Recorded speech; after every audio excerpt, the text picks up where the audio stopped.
Tidak semua orang di sekitar Anda menginginkan yang terbaik untuk Anda. Beberapa mungkin tersenyum di depan, namun diam-diam menanti saat Anda terjatuh. Mereka bukan sekadar tidak menyukai Anda, tetapi benar-benar memiliki niat untuk menjatuhkan, merusak, bahkan menghancurkan Anda, baik secara reputasi, mental, maupun kepercayaan diri. Bahayanya orang-orang seperti ini seringkali pandai menyamar. Mereka tampak ramah, sering memberi saran, bahkan bersikap seolah peduli. Padahal di balik sikap tersebut tersembunyi niat manipulatif dan agenda tersembunyi. Dalam video ini, kita akan membahas 7 tanda halus namun nyata yang menunjukkan bahwa seseorang mungkin sedang berusaha menghancurkan Anda secara perlahan. Waspadai, karena pengkhianatan paling menyakitkan biasanya datang dari mereka yang paling dekat. 1. Mereka meremehkan Anda di balik pujian. Salah satu tanda paling samar tapi sangat berbahaya dari orang yang ingin menghancurkan Anda adalah mereka memuji Anda, tapi dengan cara yang meremehkan. Mereka tidak datang dengan kritik langsung atau hujatan terbuka. Sebaliknya, mereka menggunakan kata-kata manis yang terdengar positif, namun mengandung nada sinis, keraguan, atau perendahan tersembunyi. Inilah yang disebut sebagai pujian beracun atau backhanded compliment. Contohnya, seseorang mungkin berkata, "Wah, kamu bisa juga ya presentasi kayak tadi, nggak nyangka." Atau, "Bagus sih hasil kerjamu. Walau masih banyak yang perlu diperbaiki, tapi lumayanlah." Sekilas terdengar seperti pujian, tapi jika Anda cermati, ada kata-kata tersembunyi yang menunjukkan bahwa mereka sebenarnya tidak benar-benar menghargai pencapaian Anda. Kata nggak nyangka, lumayan, atau walaupun adalah kata-kata kecil yang punya kekuatan besar dalam menurunkan kepercayaan diri seseorang. Mereka tahu bahwa menyerang secara langsung bisa membuat mereka terlihat buruk, apalagi jika Anda punya posisi yang kuat atau sedang dalam pencapaian positif. Maka mereka memilih cara yang lebih licin, menyisipkan rasa ragu ke dalam pujian. Tujuannya, agar Anda mempertanyakan kemampuan diri sendiri. Mereka ingin Anda merasa bahwa keberhasilan Anda hanyalah keberuntungan semata, bukan hasil dari kerja keras atau kompetensi. Selain itu, mereka juga sering memuji Anda dengan membandingkan secara halus. Misalnya, "Bagus sih idemu, agak mirip sama ide si A kemarin, tapi versimu lebih simpel." Atau, "Kamu pintar juga ternyata, hampir kayak si B waktu masih baru masuk dulu." Perbandingan semacam ini terdengar biasa saja, tapi sebenarnya mengandung pesan bahwa Anda bukanlah yang terbaik. Anda hanya cukup baik dan masih berada di bawah orang lain. Ini adalah bentuk lain dari peremehan yang dibungkus dalam kata-kata manis. Lebih parahnya lagi, pujian semacam ini sering diucapkan di hadapan orang lain. Tujuannya bukan hanya untuk meruntuhkan kepercayaan diri Anda, tetapi juga untuk mengatur persepsi orang lain terhadap Anda. Misalnya, saat Anda baru saja menyelesaikan tugas besar dengan baik, mereka akan berkata di depan rekan kerja, "Wah, kamu bisa juga ternyata ya, kirain kamu cuma jago teori." Pujian itu disampaikan sambil tertawa, tapi sebenarnya mereka sedang menanamkan narasi bahwa Anda tidak kompeten dan hanya beruntung berhasil kali ini. Yang membuat hal ini berbahaya adalah Anda mungkin tidak langsung menyadarinya. Karena kalimatnya terdengar positif, Anda merasa harus bersyukur atau tersenyum. Tapi jauh di dalam hati, Anda mulai merasa tidak cukup baik, mulai meragukan pencapaian Anda sendiri, atau merasa perlu membuktikan diri terus-menerus. Inilah efek jangka panjang dari pujian yang meremehkan. Ia mengikis kepercayaan diri secara perlahan, tapi pasti. Orang-orang seperti ini juga sering menyamar sebagai teman yang jujur. Mereka berkata, "Aku cuma bilang apa adanya ya," atau "biar kamu nenggak besar kepala aja." Mereka menutupi niat jahat mereka dengan kedok kejujuran. Padahal yang mereka lakukan bukanlah memberi masukan, melainkan menyabotase harga diri Anda secara halus. Mereka tahu bahwa keraguan dari luar lebih mudah masuk jika dibungkus dengan niat baik palsu. Cara lain mereka meremehkan adalah dengan meminimalkan usaha Anda. Misalnya, Anda bekerja keras menyelesaikan proyek selama berminggu-minggu, lalu mereka berkata, "Untung kliennya gampang, kalau enggak belum tentu beres." Atau, "Ya wajarlah kamu berhasil, kan ada bantuan dari si X juga." Mereka tidak ingin mengakui bahwa Anda pantas mendapat pujian. Mereka ingin keberhasilan Anda tampak seperti hasil kebetulan atau karena faktor eksternal, bukan karena kompetensi dan ketekunan Anda. Menghadapi orang seperti ini memang tidak mudah. Anda tidak bisa serta-merta menuduh mereka bermaksud jahat, karena mereka tidak menyerang secara langsung. Tapi Anda bisa mengenali pola-pola ini. Pujian yang terasa pahit, kalimat yang membuat Anda merasa kecil, dan dukungan yang justru membuat Anda meragukan diri sendiri. Itu bukan dukungan sejati. Itu adalah racun yang perlahan menghancurkan mental Anda. Maka dari itu, penting untuk membedakan antara kritik membangun dan pujian yang meremehkan. Kritik membangun disampaikan dengan niat untuk membantu Anda berkembang. Ia datang dengan empati dan kejelasan. Sementara pujian beracun disampaikan untuk mempertahankan dominasi dan melemahkan Anda secara halus. Ia tidak peduli apakah Anda berkembang atau tidak, yang penting Anda tidak merasa lebih baik dari mereka. Jika Anda terus-menerus merasa tidak cukup baik setelah dipuji oleh seseorang, atau jika Anda merasa harus membuktikan diri setiap kali bersama orang itu, mungkin itu bukan motivasi. Mungkin itu bentuk perusakan mental yang tersembunyi. Dan satu-satunya cara untuk mengatasinya adalah dengan menetapkan batas. Jangan biarkan komentar mereka memengaruhi nilai diri Anda. 2. Mereka menyebarkan informasi secara terselubung. Salah satu cara paling halus dan berbahaya yang digunakan oleh orang yang berniat menghancurkan Anda adalah dengan menyebarkan informasi secara terselubung. Mereka tidak akan langsung berbicara tentang Anda di depan umum atau mengumbar rahasia Anda begitu saja, tetapi mereka menyebarkannya dengan cara yang tidak tampak mencurigakan. Hanya dengan memberi sedikit petunjuk di sana-sini, yang secara tidak langsung akan menyakiti Anda. Inilah seni manipulasi informasi yang sangat licik dan efektif. Penyebaran informasi ini biasanya dimulai dengan sebuah percakapan yang tampak seperti obrolan biasa, yang di dalamnya mereka dengan sengaja menyelipkan informasi yang seharusnya tetap bersifat pribadi atau hanya diketahui oleh Anda dan pihak-pihak tertentu. Mereka tidak memberikan semua detail sekaligus, melainkan merangkainya perlahan-lahan, agar orang yang mendengarnya tidak langsung merasa curiga. Ini adalah cara mereka membuat Anda tampak lebih lemah, tidak mampu, atau bahkan tidak jujur, tanpa mereka harus mengatakan hal tersebut secara eksplisit. Misalnya, Anda mungkin pernah berbicara tentang masalah pribadi yang hanya Anda bagikan dengan orang tersebut. Namun beberapa hari kemudian, Anda mendengar orang itu menyebutkan hal yang Anda ceritakan di tempat umum atau kepada orang lain, tetapi dengan cara yang sangat hati-hati. Aku sih nggak tahu ya, tapi katanya dia ada masalah dengan keluarganya. Bisa jadi ungkapan mereka yang tampaknya tidak berbahaya. Namun sebenarnya, itu adalah usaha untuk menggambarkan sisi rapuh Anda di mata orang lain tanpa harus menyebutkan nama langsung. Mungkin mereka tidak menyebutkan Anda secara eksplisit, tetapi konotasi yang muncul cukup jelas. Mereka ingin orang lain mengaitkan Anda dengan masalah tersebut. Cara ini bukan hanya sekadar menyebarkan informasi, tetapi juga menciptakan narasi baru tentang siapa Anda di luar sana. Mereka ingin agar orang lain melihat Anda bukan berdasarkan siapa Anda sebenarnya, tetapi berdasarkan cerita yang mereka bangun, yang mungkin hanya berisi sebagian kebenaran, atau bahkan informasi yang diputarbalikkan.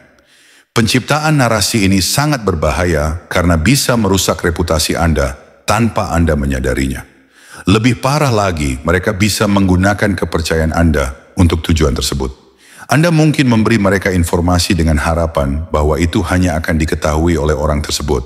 Tetapi mereka menggunakan kepercayaan Anda sebagai alat untuk merusak. Mereka bisa saja berkata kepada orang lain, "Aku pernah ngomong sama dia, tapi entah kenapa dia sekarang jadi jauh banget. Padahal sebelumnya nggak gitu." Kalimat yang mereka ucapkan terdengar seperti curahan hati yang wajar. Tapi sebenarnya itu adalah upaya untuk membuat Anda terlihat tidak konsisten atau tidak dapat diandalkan. Penyebaran informasi terselubung ini seringkali datang dalam bentuk pertanyaan yang tampak biasa. Seperti, "Kamu baik-baik aja kan? Aku dengar kabarnya kok kayaknya nggak baik." Dengan cara ini, mereka tidak perlu langsung menyebutkan apapun, tetapi mereka sudah membuka ruang untuk orang lain ikut merasa penasaran atau curiga. Terkadang mereka bahkan bisa memanfaatkan kelemahan Anda untuk menjebak Anda dalam cerita yang mereka buat. Misalnya, jika Anda pernah mengungkapkan kekhawatiran atau ketakutan dalam hidup, mereka bisa memulainya dengan kalimat seperti, "Aku cuman khawatir aja sih, dia kan dulu pernah bilang dia nggak terlalu pede kalau ngomong di depan umum. Itu kenapa ya?" Meskipun tampaknya hanya sebuah pertanyaan, mereka sudah menanamkan benih keraguan pada orang yang mendengarnya. Orang yang menyebarkan informasi secara terselubung seringkali pintar dalam memilih waktu dan tempat yang tepat. Mereka tahu kapan harus membuka percakapan, siapa yang mereka ajak bicara, dan bagaimana cara mereka menyampaikan pesan tanpa terlihat mencurigakan. Mereka mengerti bahwa cara terbaik untuk menghancurkan reputasi seseorang bukan dengan kata-kata keras atau kebohongan terbuka, tetapi dengan menggiring orang lain untuk berpikir bahwa ada sesuatu yang salah dengan Anda, tanpa Anda pernah tahu siapa yang memulai rumor itu. Dan ketika informasi tersebut sampai ke orang lain, Anda akan menjadi sasaran spekulasi yang tidak adil. Satu hal yang perlu Anda waspadai adalah bahwa orang-orang ini seringkali datang dengan niat untuk memperbaiki keadaan. Mereka bisa berkata, "Aku cuma khawatir aja sih, makanya aku ceritain." Atau, "Aku cuma mau berbagi informasi biar kamu nggak kena masalah." Tentu saja, mereka tidak menginginkan solusi atau perbaikan.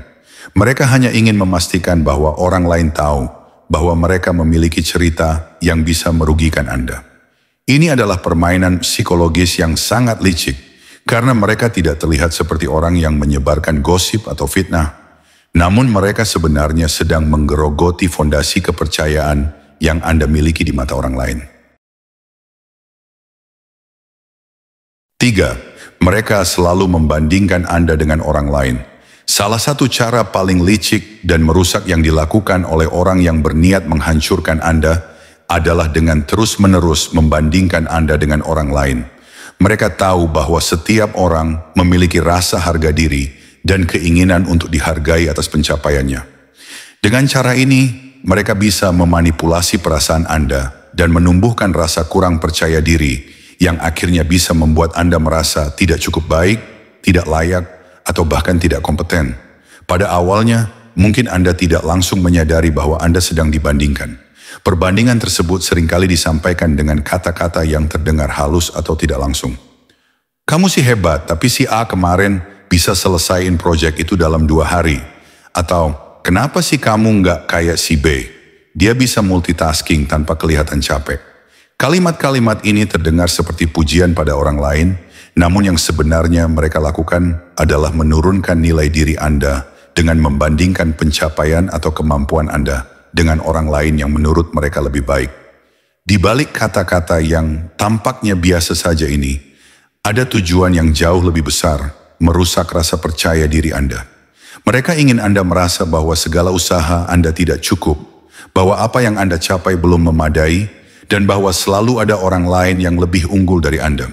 Ini adalah bentuk manipulasi psikologis yang sangat halus dan mematikan. Mereka menyadari bahwa dengan memfokuskan perhatian Anda pada perbedaan antara Anda dan orang lain, mereka bisa menanamkan perasaan inferioritas yang pada gilirannya bisa membuat Anda meragukan kemampuan diri sendiri. Perbandingan seperti ini tidak hanya terjadi dalam konteks pekerjaan, tetapi juga dalam kehidupan pribadi. Misalnya, dalam hubungan, Anda mungkin sering mendengar kalimat seperti, "Lihat deh, si C bisa selalu membuat pasangan mereka bahagia tanpa drama," atau "Kenapa kamu nggak seperti D yang bisa mengatur waktu dengan lebih baik antara keluarga dan pekerjaan?" Pujian untuk orang lain ini bukan sekadar untuk memuji orang tersebut, tetapi untuk membuat Anda merasa bahwa Anda tidak cukup baik, tidak cukup mampu, atau bahkan gagal dalam menjalani kehidupan Anda sendiri. Ini adalah cara yang sangat efektif untuk membuat Anda merasa cemas, tidak aman, dan akhirnya terjebak dalam perbandingan yang berlebihan. Apa yang membuat ini lebih berbahaya adalah kenyataan bahwa orang yang membandingkan Anda dengan orang lain ini seringkali tidak mengungkapkan secara jelas bahwa mereka bermaksud untuk merendahkan Anda. Mereka mungkin berpura-pura memberi saran atau bahkan berpura-pura peduli. Aku cuma bilang ya, mungkin kamu bisa belajar sedikit dari cara si A mengelola waktunya. Atau, coba deh tiru cara si B, kalau kamu lagi merasa stres, kayaknya dia lebih tahan banting. Dengan cara ini, mereka menutupi niat mereka dengan tampilan kebaikan, seolah mereka hanya ingin membantu Anda menjadi lebih baik. Namun apa yang sebenarnya mereka lakukan adalah memperlihatkan bahwa, menurut mereka, Anda tidak cukup baik dan masih perlu belajar banyak dari orang lain. Perbandingan semacam ini seringkali didorong oleh niat terselubung untuk merendahkan Anda di hadapan orang lain atau bahkan di hadapan diri sendiri. Mereka seringkali memilih orang-orang yang menurut mereka lebih unggul dari Anda dalam berbagai hal, baik itu kemampuan, pencapaian, atau bahkan kepribadian, untuk membuat Anda merasa bahwa Anda harus terus berusaha lebih keras. Bahkan ketika Anda sudah memberikan yang terbaik, ini bisa menciptakan rasa tidak pernah puas dengan diri sendiri. Ketika Anda terus-menerus merasa dibandingkan, Anda akan terjebak dalam lingkaran perasaan tidak cukup baik dan keinginan untuk membuktikan diri. Satu hal yang perlu Anda ingat adalah bahwa setiap orang memiliki perjalanan hidupnya sendiri. Tidak ada dua orang yang memiliki pengalaman yang sama, dan tidak ada dua orang yang mencapai kesuksesan dengan cara yang sama. Namun orang yang ingin menghancurkan Anda melalui perbandingan ini tidak peduli dengan perbedaan itu. Mereka hanya ingin mengarahkan fokus Anda pada perbedaan, bukannya pada kekuatan dan pencapaian Anda sendiri. Tujuan mereka bukan untuk melihat Anda berkembang atau sukses, tetapi untuk memastikan bahwa Anda merasa bahwa pencapaian Anda tidak layak untuk dihargai. Lebih jauh lagi, perbandingan ini seringkali diungkapkan di depan umum. Mereka tahu bahwa dengan membandingkan Anda dengan orang lain di hadapan orang banyak, mereka bisa merusak reputasi Anda dan membuat orang lain meragukan kemampuan Anda. Kenapa sih kamu nggak bisa seperti si Ci? Dia bisa mengatur tim dengan lebih baik. Misalnya, bukan hanya membuat Anda merasa tidak mampu, tetapi juga bisa mengubah pandangan orang lain terhadap Anda. Ini adalah permainan yang berbahaya karena mereka tidak perlu mengkritik Anda secara langsung. Keempat, mereka tidak pernah menghargai keberhasilan Anda.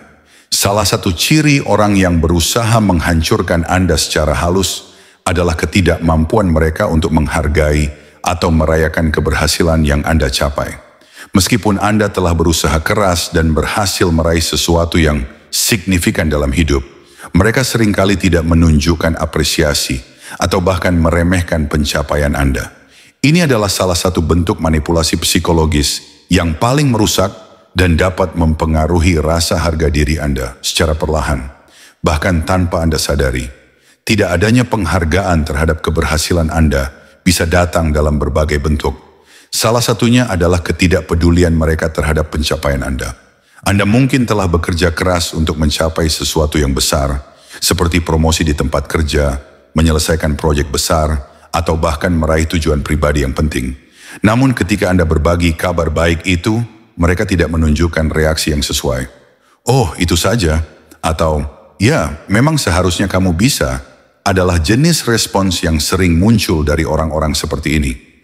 Mereka tampaknya tidak pernah puas atau terkesan dengan apa yang telah Anda raih, bahkan ketika pencapaian tersebut merupakan hal yang signifikan.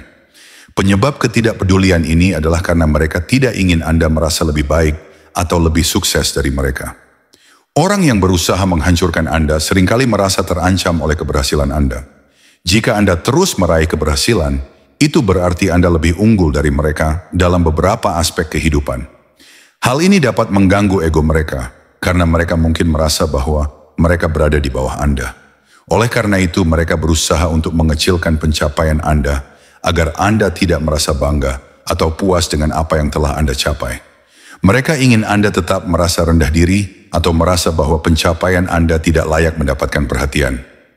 Pada awalnya, Anda mungkin berpikir bahwa mereka hanya tidak terlalu ekspresif atau tidak terlalu peduli. Namun seiring waktu, Anda akan mulai menyadari pola ini.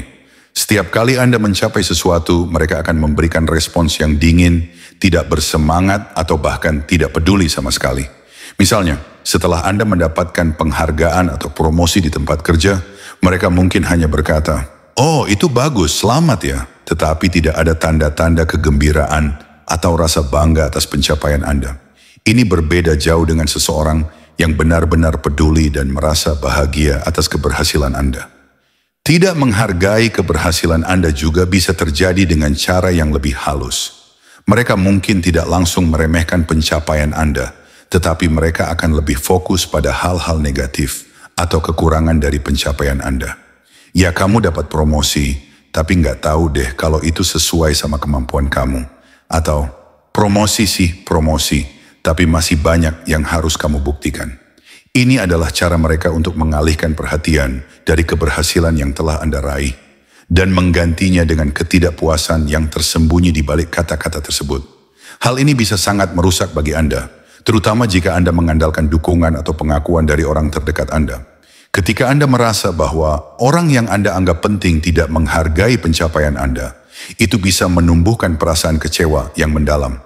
Anda mulai merasa bahwa usaha keras Anda tidak dihargai, atau bahkan lebih buruk lagi, Anda merasa bahwa orang tersebut tidak benar-benar peduli dengan kebahagiaan atau kesuksesan Anda. Ini dapat mempengaruhi rasa percaya diri Anda dan menurunkan semangat untuk terus berusaha.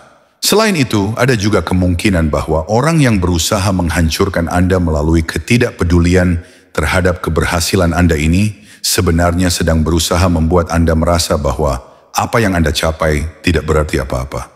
Mereka ingin Anda percaya bahwa pencapaian Anda hanyalah sesuatu yang biasa saja dan tidak layak dirayakan. Dengan kata lain, mereka berusaha untuk meremehkan atau mengecilkan makna dari apa yang telah Anda raih. Sebagai contoh, Anda mungkin baru saja menyelesaikan suatu proyek besar dengan hasil yang sangat memuaskan.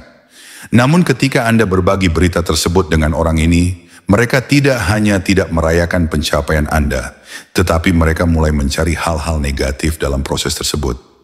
Kamu sih, proyeknya selesai, tapi kan harusnya lebih cepat. Atau kenapa nggak ada ide baru yang lebih kreatif di proyek itu? Dengan komentar seperti ini, mereka tidak hanya mengabaikan upaya yang Anda lakukan, tetapi mereka juga mencoba untuk menggali celah dan menunjukkan bahwa pencapaian Anda tidak sempurna. Mereka tahu bahwa dengan mengalihkan perhatian Anda pada kekurangan, mereka bisa membuat Anda merasa kurang bangga dan lebih fokus pada hal-hal yang belum tercapai.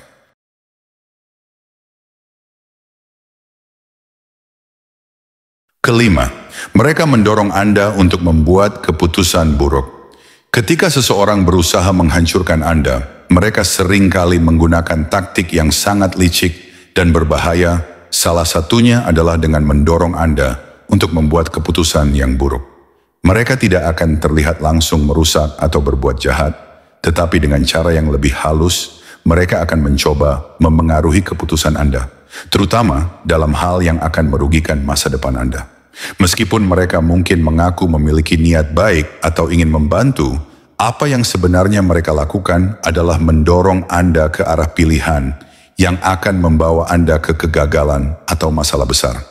Salah satu cara mereka melakukan ini adalah dengan memanipulasi perasaan Anda, membuat Anda merasa bahwa keputusan buruk yang mereka tawarkan adalah yang terbaik untuk Anda. Mereka mungkin berusaha meyakinkan Anda bahwa itu adalah pilihan yang paling mudah atau paling menguntungkan dalam jangka pendek.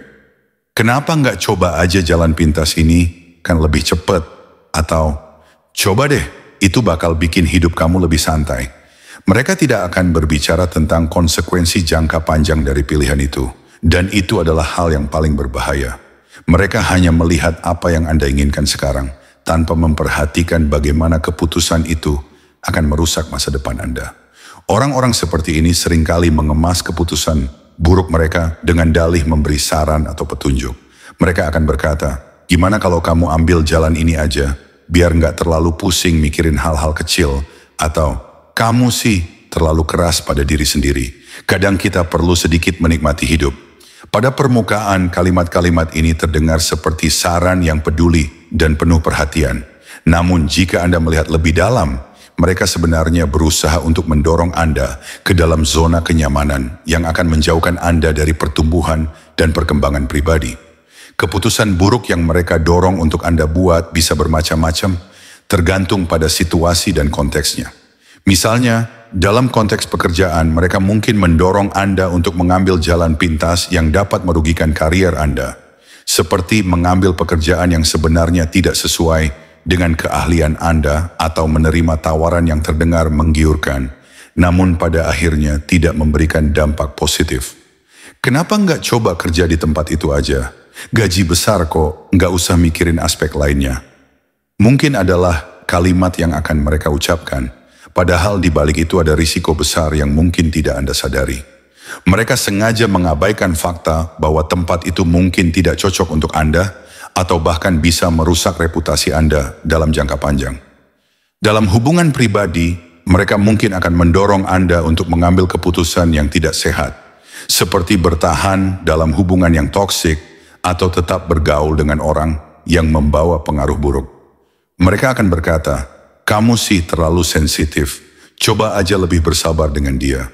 Atau semua orang pasti pernah lewat fase itu, jadi jangan buru-buru putus.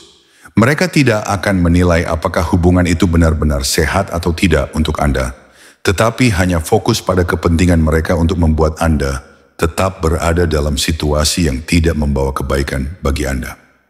Dengan cara ini, mereka berusaha mengendalikan Anda untuk tetap berada dalam zona nyaman yang sebenarnya merusak. Selain itu, orang yang ingin menghancurkan Anda akan seringkali mendorong Anda untuk membuat keputusan berdasarkan emosi sesaat, bukan dengan pertimbangan yang rasional. Mereka tahu bahwa ketika Anda sedang emosional, Anda lebih mudah dipengaruhi.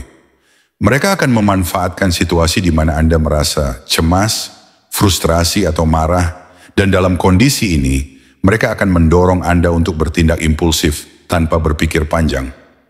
"Ayo coba aja beli barang itu, kamu butuh pelipur lara kan?" Atau "Kenapa nggak coba ambil liburan sekarang biar stresmu hilang, nggak usah mikirin kerjaan dulu." Mereka tahu bahwa ketika Anda merasa tertekan, keputusan-keputusan impulsif seringkali membawa akibat yang merugikan. Salah satu hal yang lebih buruk adalah ketika mereka mencoba membuat Anda merasa bersalah jika Anda tidak mengikuti saran mereka. Kalau kamu nggak mau ambil kesempatan ini, berarti kamu nggak percaya sama dirimu sendiri, atau kamu kan pengen bahagia, jadi kenapa nggak coba aja?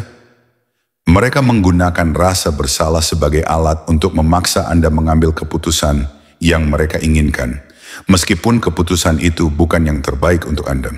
Dengan memainkan perasaan Anda, mereka bisa memanipulasi Anda ke dalam membuat pilihan yang tidak rasional. 6. Mereka selalu mengorek kelemahan Anda untuk digunakan di waktu yang tepat. Salah satu cara paling licik yang digunakan oleh orang yang ingin menghancurkan Anda adalah dengan selalu mengorek kelemahan Anda, baik itu dalam hal fisik, emosional, maupun psikologis, untuk digunakan di waktu yang tepat. Mereka tidak hanya ingin mengetahui sisi rapuh atau kekurangan Anda, tetapi mereka mengumpulkan informasi tersebut dengan tujuan untuk memanipulasi, mengendalikan, atau bahkan merusak Anda di kemudian hari. Dalam hal ini, mereka berusaha mengendalikan narasi kehidupan Anda dengan cara yang sangat terencana dan berbahaya. Pada awalnya, Anda mungkin tidak menyadari bahwa mereka sedang mengorek kelemahan Anda. Mungkin mereka tampak seperti orang yang peduli dan ingin lebih mengenal Anda. Mereka akan bertanya tentang masa lalu Anda, pengalaman pribadi, perasaan Anda tentang berbagai hal, atau bahkan tentang kekhawatiran dan ketakutan yang Anda miliki. Mereka akan mendengarkan dengan penuh perhatian, memberi respons yang seolah-olah penuh empati dan pengertian. Namun apa yang Anda tidak ketahui adalah bahwa mereka sedang mengumpulkan informasi penting yang nantinya akan mereka gunakan untuk melukai Anda. Cara mereka mengorek kelemahan Anda bisa sangat halus dan terkesan seperti percakapan biasa. Mereka akan mulai dengan pertanyaan-pertanyaan yang terlihat tidak berbahaya, seperti, "Apa yang kamu takutkan dalam hidup?" Atau, "Apa kenangan paling buruk yang kamu punya?" Atau bahkan, "Apa yang paling kamu sesali dalam hidup?" Mungkin Anda merasa nyaman menjawab pertanyaan tersebut karena mereka tampak seperti teman atau orang yang ingin mendengarkan Anda dengan niat baik. Namun mereka sebenarnya sedang mencatat setiap detail, menggali aspek-aspek yang paling rentan dalam diri Anda. Kelemahan Anda, baik itu rasa tidak aman tentang penampilan, ketidakpastian dalam karier, atau pengalaman traumatis di masa lalu, menjadi informasi yang sangat berharga bagi mereka. Seiring berjalannya waktu, mereka akan mulai tahu tentang ketakutan terbesar Anda, kecemasan Anda, dan area-area di mana Anda merasa paling rentan. Mereka menyadari bahwa jika mereka tahu tentang kelemahan ini, mereka bisa menggunakannya untuk keuntungan mereka. Baik itu untuk memanipulasi Anda atau untuk menyerang Anda pada saat yang paling tidak terduga. Hal yang membuat pola ini begitu berbahaya adalah bahwa mereka mengumpulkan informasi tersebut dengan cara yang sangat hati-hati. Mereka tidak akan terburu-buru dalam mengungkapkan kelemahan Anda. Sebaliknya, mereka akan menjaga semuanya dengan rapat, menunggu waktu yang tepat untuk menggunakannya. Misalnya ketika mereka merasa Anda sudah terlalu percaya diri atau merasa aman, mereka akan tiba-tiba menyerang Anda dengan kelemahan yang sudah mereka gali. Ini bisa terjadi dalam bentuk komentar tajam atau sindiran yang menyentuh titik yang sangat pribadi bagi Anda. Pernahkah Anda merasa tiba-tiba diserang secara emosional tanpa alasan yang jelas? Atau mungkin seseorang yang Anda anggap teman tiba-tiba menggunakan informasi pribadi yang Anda bagikan sebelumnya untuk membuat Anda merasa buruk tentang diri Anda. Ini adalah contoh bagaimana mereka menggunakan kelemahan Anda sebagai senjata. Mereka tahu persis apa yang dapat melukai Anda dan kapan saatnya untuk mengungkapkan informasi tersebut dengan cara yang membuat Anda merasa sangat rentan. Mereka bisa mengatakan sesuatu seperti, "Aku tahu kamu nggak percaya diri karena masa lalumu, jadi kenapa kamu sok pede sih?" Atau, "Jangan munafik, kamu cuma berani ngomong begitu karena orang lain nggak tahu siapa kamu sebenarnya." Dengan kata-kata seperti ini, mereka menembakkan kelemahan Anda langsung ke arah Anda untuk mengguncang rasa percaya diri Anda. Selain itu, mereka mungkin akan menggunakan kelemahan Anda untuk mempermainkan emosi Anda. Misalnya, jika Anda pernah mengungkapkan ketakutan atau kecemasan yang mendalam, mereka akan menggunakan hal itu untuk memanipulasi perasaan Anda di kemudian hari. "Jangan khawatir, aku tahu kamu takut gagal. Tapi kalau kamu nggak coba, kamu bakal menyesal," adalah salah satu kalimat yang sering dipakai untuk mempermainkan perasaan Anda, memanfaatkan rasa takut Anda untuk membuat Anda merasa cemas dan akhirnya mengikuti keinginan mereka. Tak hanya itu, mereka mungkin juga akan memperburuk kelemahan Anda dengan membandingkan Anda dengan orang lain. "Kenapa sih kamu nggak bisa seperti si A yang lebih sukses? Mungkin karena kamu terlalu banyak trauma masa lalu deh." Atau, "Lihat deh si B nggak punya masalah besar dan tetap bisa bahagia. Apa yang salah dengan kamu?" Ini adalah bentuk serangan yang sangat merusak, karena mereka bukan hanya menunjukkan kelemahan Anda, tetapi juga membandingkannya dengan orang lain, yang bisa membuat Anda merasa tidak cukup baik atau tidak pernah cukup baik. 7. Mereka menikmati saat Anda gagal dan diam saat Anda berhasil. Tidak ada yang lebih menggambarkan sifat destruktif dari seseorang yang ingin menghancurkan Anda selain kebahagiaan mereka saat Anda gagal dan keheningan mereka saat Anda berhasil. Ini adalah tanda paling jelas bahwa mereka tidak pernah benar-benar mendukung Anda atau ingin melihat Anda sukses. Sebaliknya, mereka merasa senang saat melihat Anda terjatuh dan saat Anda mencapai sesuatu yang positif dalam hidup Anda. Mereka tidak menunjukkan apapun selain ketidakpedulian atau bahkan mengabaikan pencapaian tersebut. Tindakan ini mencerminkan ketidakmampuan mereka untuk merayakan kesuksesan orang lain serta kepuasan yang mereka dapatkan dari kegagalan Anda. Pada saat Anda menghadapi kegagalan, seseorang yang berusaha menghancurkan Anda akan meresponsnya dengan cara yang sangat berbeda dari orang yang peduli pada Anda. Alih-alih memberikan dukungan atau dorongan untuk bangkit kembali, mereka mungkin akan merasa senang atau bahkan tertawa. "Wah, akhirnya kamu gagal juga." Atau, "Aku udah bilang kan, kamu nggak akan bisa," adalah kalimat-kalimat yang sering keluar dari mulut mereka saat melihat Anda terjatuh. Mereka mungkin terlihat berpura-pura simpatik, tetapi di dalam hati mereka merasa puas karena melihat Anda mengalami kesulitan. Ini adalah cara mereka untuk membuktikan kepada diri mereka sendiri bahwa mereka benar dan bahwa Anda tidak lebih baik dari apa yang mereka bayangkan. Di balik sikap ini, mereka sebenarnya merasa lega dan lebih baik ketika Anda gagal. Kegagalan Anda menjadi semacam konfirmasi bagi mereka bahwa mereka tidak salah dalam menilai Anda, atau bahwa Anda memang tidak pantas untuk sukses. Hal ini memberikan mereka rasa kontrol dan kekuatan, seolah-olah kegagalan Anda mengangkat posisi mereka yang merasa superior. Mereka mungkin merasa bahwa kegagalan Anda memberikan mereka peluang untuk merasa lebih unggul, bahkan jika mereka tidak mengatakannya secara langsung. Lebih buruk lagi, mereka akan menggunakan kegagalan Anda sebagai senjata untuk merendahkan Anda. Ketika Anda gagal, mereka akan mendekati Anda dengan kata-kata yang menusuk, seperti, "Apa yang kamu rasakan sekarang? Bukankah aku sudah bilang kalau itu nggak akan berhasil?" Atau, "Ini nih akibatnya kalau kamu terlalu ambisius." Kalimat-kalimat ini menunjukkan kepuasan yang mereka rasakan atas kegagalan Anda, karena bagi mereka, itu adalah bukti bahwa Anda tidak lebih baik dari mereka. Mereka tidak hanya menikmati saat Anda gagal, tetapi mereka juga berusaha untuk memastikan bahwa Anda merasa lebih buruk tentang diri Anda sendiri dengan menyampaikan komentar yang merendahkan. Namun yang lebih mengecewakan adalah ketika Anda mencapai kesuksesan, mereka justru diam 1000 bahasa atau bahkan berusaha mengabaikan pencapaian Anda. Mereka tidak memberikan ucapan selamat atau apapun yang bisa menunjukkan bahwa mereka merasa bangga atau senang untuk Anda. Ini adalah cara mereka menunjukkan ketidaksenangan atau ketidakmampuan mereka untuk menerima bahwa Anda berhasil. Mungkin mereka tidak mengatakan apapun, atau bahkan jika mereka berkata sesuatu, itu hanya ucapan yang datar atau terlihat tidak tulus. "Oh, kamu berhasil. Ya udah deh, selamat ya." Bisa jadi kalimat yang mereka ucapkan tanpa ada emosi atau semangat di baliknya.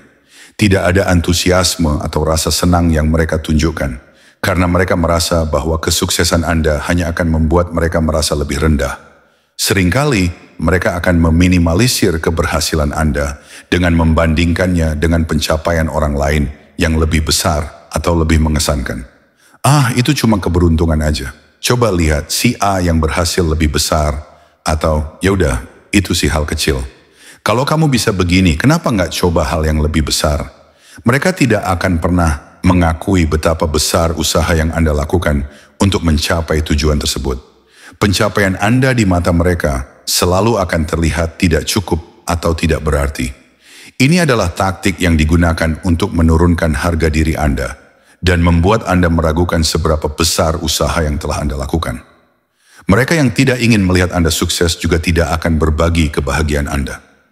Ketika Anda merayakan pencapaian atau sukses dalam hidup, mereka mungkin akan mengalihkan perhatian mereka, tidak hadir dalam perayaan Anda, atau bahkan menghindari berbicara tentang hal itu sama sekali. Mereka lebih suka membiarkan pencapaian Anda tenggelam, bukan karena mereka tidak peduli, tetapi karena mereka tidak ingin melihat Anda lebih bahagia atau lebih baik dari mereka. Ketika Anda berhasil, itu mengancam rasa aman mereka. Keberhasilan Anda berarti bahwa mereka tidak bisa lagi merasa lebih unggul dari Anda, dan itu menggerakkan perasaan tidak nyaman dalam diri mereka.